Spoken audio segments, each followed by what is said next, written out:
2012 Isle of Man டிடியில் Ian Hutchinson participate பண்ணுறாரு. அவர் மட்டும் பார்ட்டிசிபேட் பண்ணல, அவரோட சேர்ந்து 30 துண்டா உடஞ்சு 30 ஆப்ரேஷன் பண்ண அவரோட லெஃப்ட் லெக், அந்த லெஃப்ட் லெக்குள்ள மல்டிபிள் மெட்டல் பிளேட்ஸ், இனி எல்லாம் உன்னால் நடக்கவே முடியாது, உன் காலை எடுத்தே ஆகணும் அப்படின்னு டாக்டர் சொன்ன அந்த வார்த்தையோட 2010 2 வருஷத்துக்கு முன்னாடி ஐல் ஆஃப் மேன் டிடி ஹிஸ்ட்ரியிலேயே கிட்டத்தட்ட 200 வருஷமாக எந்த ரைடர்ஸுமே சாதிக்க முடியாத ஒன்றை இயான் ஹச்சின்சன் பண்ணியிருக்காரு. கிட்டத்தட்ட 5 ரேஸை ஒரே இயரில் ஜெயிச்சிருக்காரு. ஸோ எங்கேயோ இருந்து வந்தவன்லாம் ஜெயிக்கிறான், நம்ம லெஜண்ட்ஸ் கூட கம்பீட் பண்ணின்னு சொல்லி அங்கே இருக்கிற லோக்கல் டிவி சேனல்ஸ் எதுவுமே அவர் கவர் பண்ணல.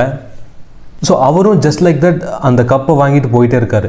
ஸோ என்னதான் டிடியில் நம்பர் 1 லெஜண்ட்ஸ் எல்லாம் கம்பீட் பண்ணி 5 ரேஸில் வின் பண்ணாலும் மற்றவங்க விட்ட சாபமோ என்னன்னு தெரியல, கிட்டத்தட்ட வெறும் 3 மாதத்தில் பிரிட்டிஷ் சூப்பர் பைக் ரேஸில் ஒரு கோ ரைடர் அவரோட லெஃப்ட் லெக்கில் கிராஷ் பண்ணி அவரோட கால் 30 துண்டா உடையுது.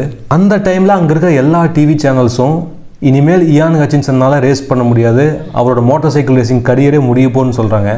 ஒவ்வொரு டிவி நியூஸ் சேனல்லையும் அது பரவுது. எவ்வளவு கேவலமான பிறவிங்க நம்ம. பட் இவனுக்கு யாருக்குமே தெரியல இயான் ஹச்சின்சனை பற்றி. வெறும் 18 மாதத்தில் 2012 Ian Hutchinson Isle of Man டிடியில் பார்ட்டிசிபேட் பண்ணுறாரு. காலே போனாலும் பரவாயில்லன்னு சொன்ன அந்த டாக்டர்ஸ் மத்தியில் எப்படி ஒரு மனுஷனால் வெறும் 18 மாதத்தில் ரேஸ் பண்ண முடியும், அதுவும் வித் மல்டிபிள் மெட்டல் பிளேட்ஸோட.